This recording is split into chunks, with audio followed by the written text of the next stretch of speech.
Chapter 25, Zach Powers. First things first, I didn't believe it for a heartbeat. The rumors were beyond nuts. Cap's in the hospital. He's in the morgue. He's in a persistent vegetative state. He's suffering from amnesia. He's upside down in a fish tank. I'd lost all respect for the intelligence level in this place. They should raffle off the Brooklyn Bridge at the next PTA fundraiser. I couldn't explain where Cap was, and frankly, I didn't care. Not only was my year in ruins, but my name was mud at C average. Me, Zach Powers. And it was all thanks to the case of the disappearing hairball. People were nuts on the subject. I don't think I heard a single conversation on any other topic. Teachers were complaining that their students could focus on nothing else. I figured most of the kids were just bummed that the dance had been canceled. No, people were genuinely worried about the hippie. What's the big deal, I said for the umpteenth time. So he slipped back through the same warp he dropped out of in the first place. Naomi cut me dead with a flamethrower glare. You never liked him. You tried to make a fool of him. It was scary how much that girl hated me now. I used to think she was kind of hot for me. Maybe I misread the signs. Yeah, I admitted, so did you. So did the whole 8th grade. But then some of us saw the kind person Cap was, Lena put in. Some of us appreciate how he devoted his heart and soul to the school. Heart and soul, I exploded. He held a funeral for a bird. He danced on the front lawn. He played senior citizen music.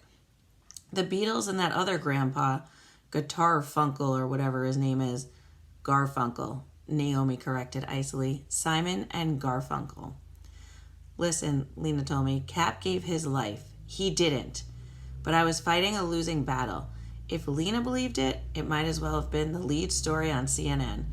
Cap put his all into C average, and for that he was struck down. If he wasn't dead, he was seriously messed up. Just because you can't find someone doesn't mean he's at death's door. I argued at least 20 people. I can't tell you exactly where Tom Cruise is either. That doesn't make him a corpse.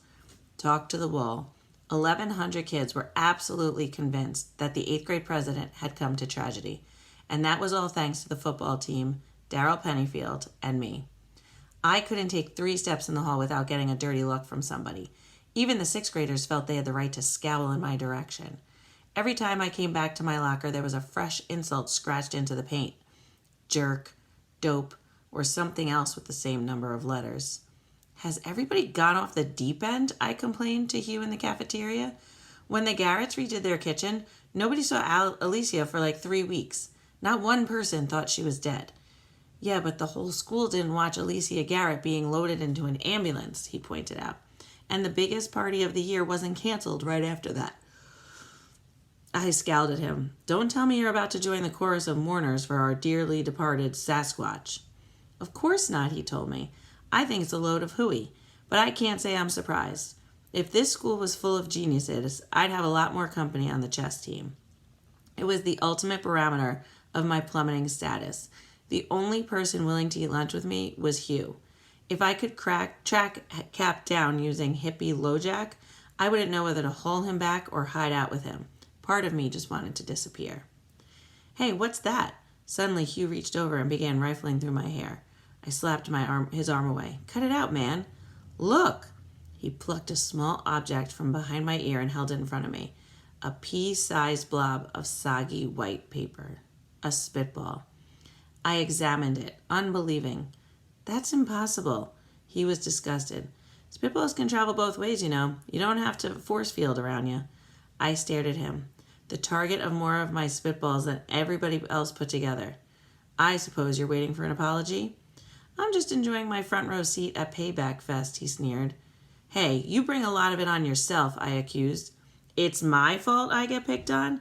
From the first day of kindergarten, everything about you screamed dweeb. Your clothes, your hobbies, your vocabulary. He scowled. And you're perfect? I told the truth. My whole life it's always been obvious what sports to play, what bands to listen to, what people to hang out with. It's as if I was born with natural guidance system inside my head showing me how to be cool. My brow clouded. But Cap Anderson doesn't come with a book of instructions. Instead of gloating, he actually seemed to understand. For Hugh Winkleman, the whole planet didn't come with a book of instructions. He said, too bad you can't just start liking him. If he had smacked me with a brick, I couldn't have been any more stunned. How could I have missed something so obvious?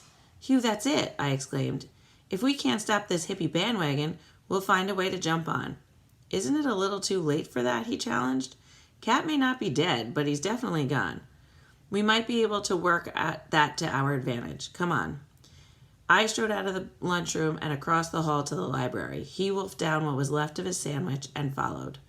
I logged onto a computer, pounded on the keyboard for a few moments, and swiveled the screen towards him. His eyes widened as he read. A tribute to Cap Anderson.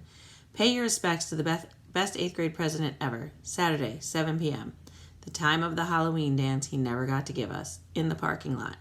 Do not show this to any teachers. He tried to say something and began to choke on a mouthful of peanut butter and jelly. I pounded him on the back, cackling with glee. Zach Powers was down but not out. Load the paper tray. We've got a lot of printing to do.